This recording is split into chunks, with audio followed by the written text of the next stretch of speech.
Nolan had known that they had valet parking at Trader Vic's, but as a general rule, he wasn't too comfortable letting valet attendants get behind the wheel of his Corvette. So, keeping his eyes open a few blocks before they had reached the restaurant, he spied a miraculous section of free curb and had pulled into it without much thought. It had still been warm with a certain softness to the dusk night, and walking a few extra blocks with terror had seemed both natural and appealing. Now, outside, it had grown dark. In typical San Francisco summer fashion, the temperature had dropped 20 degrees in the past 2 hours, and a chill biting wind off the Pacific was scouring the dust off the streets and making the very air gritty. They were on Golden Gate Avenue, an east-west street that funneled the blow and intensified the unpleasantness. Tara said, "How'd it get this nasty this fast?"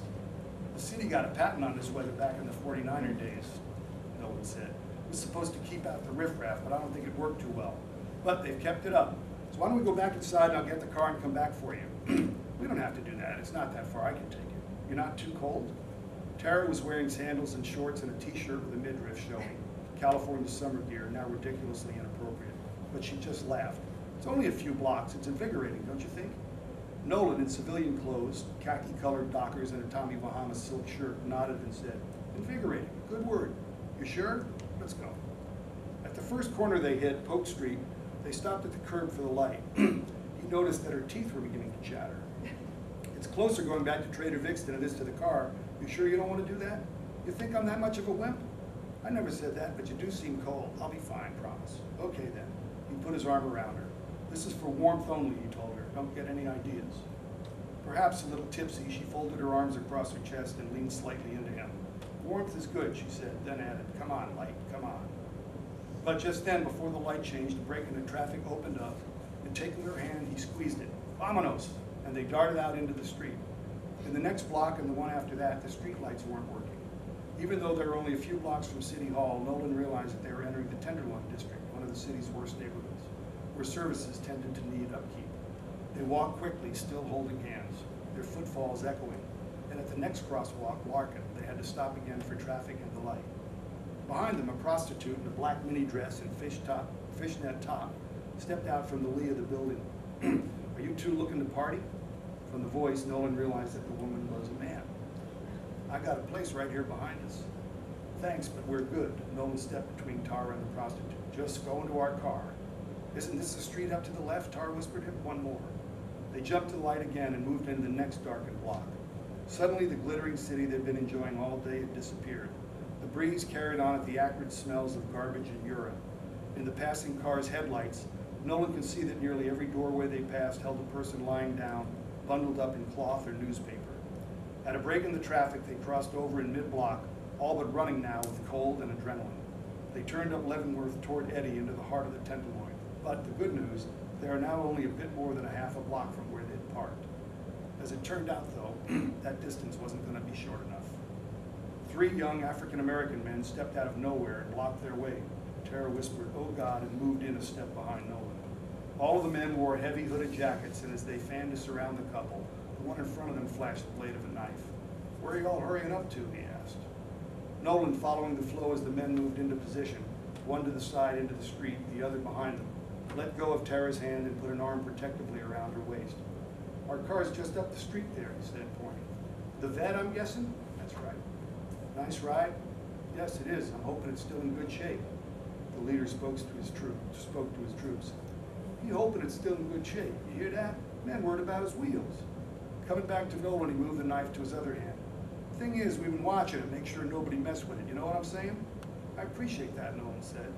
He turned now, placed the position of his other 2 assailants clearly in his mind, then moved sideways a bit with Tara, so that he could see any movement from the man behind him in case he was getting ready to strike. Looking now directly at the 3 men, one at a time, he said, "My girlfriend's cold and she really needs to get inside the car right away." He reached behind him as though reaching for his wallet. "How much can I pay you, gentlemen, for watching over my car for me?" "Ron," Tara began. "Just stay cool," he whispered, tightening his grip on her waist, holding her to him. Somehow he'd taken the keys from his pocket, and now he found one of her hands and pressed them into it. "When it starts," he whispered directly into her ear, "get to the car and start it." "When it starts?" "When what starts?" "Ron, you can't." Nolan started to reply when, with no warning beyond a guttural obscenity, the leader suddenly lunged forward, leading with his knife. Nolan pushed Tara back out of the way, then ducked away from the tack, deflecting the knife and kicking out behind him, hit the trailing man in the knee. The man screamed and went down. Nolan whirled, kicked again, and caught the leader in the hip, knocking him into the third guy coming in from the street. It was only a temporary holding action, but it gave the couple an instant's reprieve, and for Tara, a clear run to the car. "Go!" he yelled at her. She ran. Nolan saw the shadow looming up in his periphery, and he ducked away and slashed backward as he turned.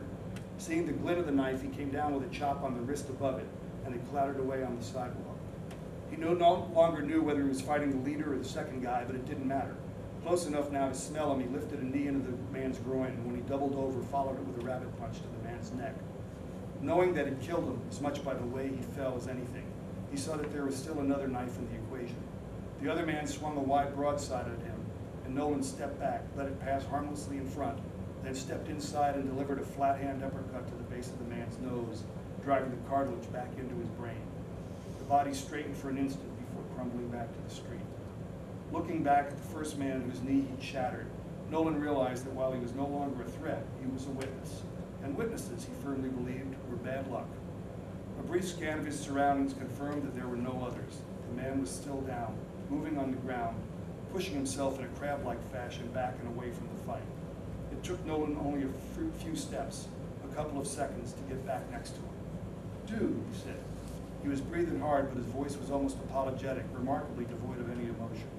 "This was a bad idea. You got to stop this shit. Your leg okay? Can you get up? You ought to get that looked at. Here, let me help you." The young man hesitated for a minute, but then took Nolan's outstretched hand and allowed himself to begin to be lifted.